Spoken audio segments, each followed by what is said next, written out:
Today it's the region's most popular recreational lake. Let's see how Lake Conroe came to be. But I know back in the say early 50s and so forth, the directors and a lot of people around saw the need was going to come for the water supply, and they were looking at several different locations around the watershed. I remember one at Dobbin they looked at. There was one down just upstream from Lake Houston that was studied. There were some others on Lake Creek, and even one on the East Fork on Jacinto River. Unlike some dam projects, no towns were lost. Well, I'd say mostly pasture and timber. You could say pasture or farmland, but at that time there really wasn't a lot of farming going on. It was a little bit, but not much. So it was mostly pasture land and timberland, and that was all. There were quite a few landowners, not really residents. There were a few houses actually in the project that had to be purchased. People moved out or bought them and they relocated somewhere else. The project got underway in earnest. Well, I think the first permit was dated probably 1962. That's when the permit was received from the state. Now, they had done an awful lot of work prior to that time. In fact, the first tract of land was bought, I think, in 1957 or 58, which was a 100-acre dairy farm up here, which was completely under the lake. Actual construction was declared, I think, in 1968, I believe it was, and that really consisted of road relocations and clearing of land for the lake.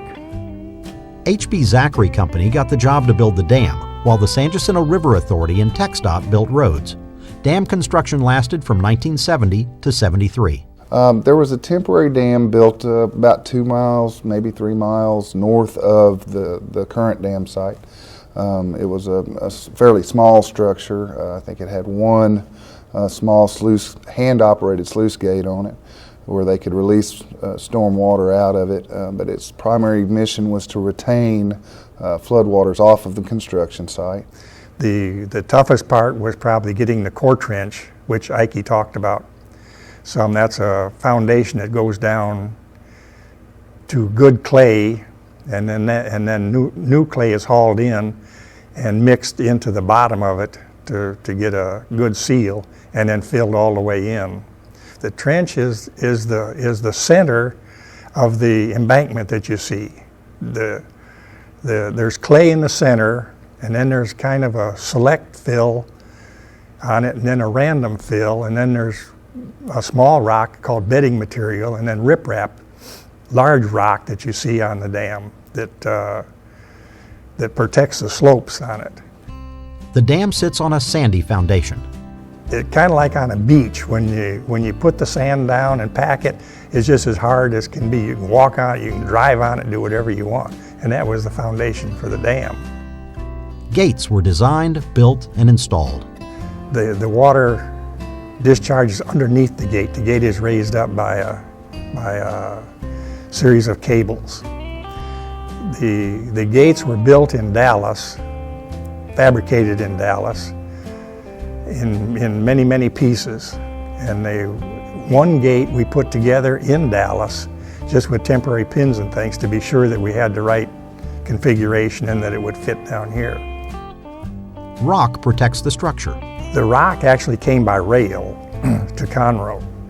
We bought all the rock, because here in East Texas there is no rock. Rock is a premium over here. It seems to me like we had about 300,000 tons of rock that we brought in. The lake then had to be filled. Well, the projections from the engineers said it could take up to 10 years to fill up, and it actually, I believe it took less than 1 year. When they needed the rain to fill the lake up, it came in buckets. As a matter of fact, I believe in one instance it came up 5 feet in one event. Lake Conroe is not part of the water supply, but will be by around 2015. That would be the phase one. My understanding of that would be about a 30 million gallon per day yield.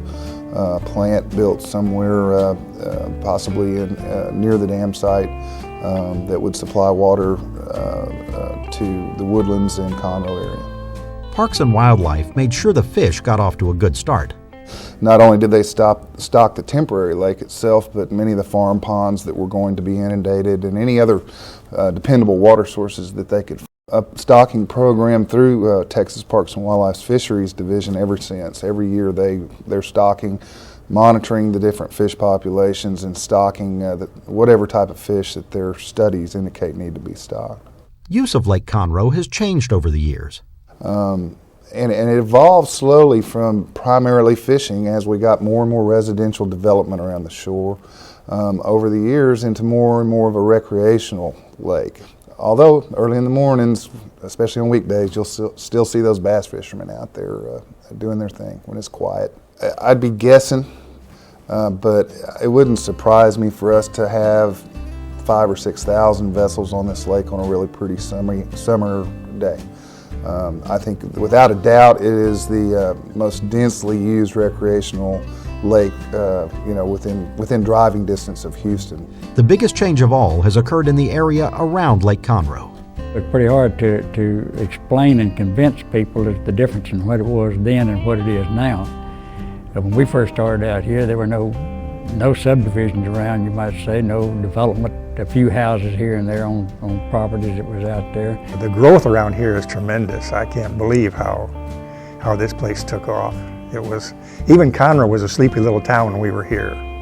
You know, Main Street was a two-lane road. Now they got one-way streets going both directions.